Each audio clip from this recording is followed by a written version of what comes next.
দেখুন, তৃণমূল সরকার যেদিন থেকে এসেছে পশ্চিমবাংলার ক্ষমতা নিয়ে, সেই দিন থেকে পশ্চিমবাংলা পিছনের দিকে যাচ্ছে, এগিয়ে যাচ্ছে না, পিছনের দিকে যাচ্ছে।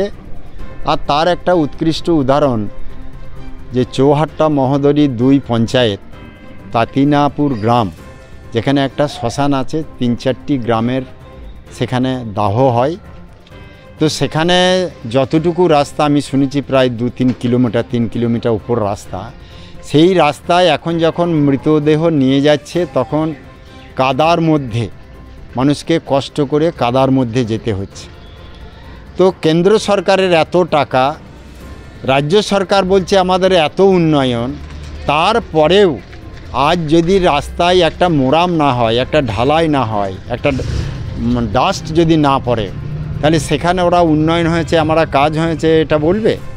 আমার কাছে খবর ওরা নাকি বিডিও সাহেব নাকি বলেছে এখানে নাকি প্রাইজ পায় কাজের জন্যে প্রাইজ বিডিও সাহেবরা পায় না, প্রাইজ পায় টাকাটা খরচ দেখিয়ে।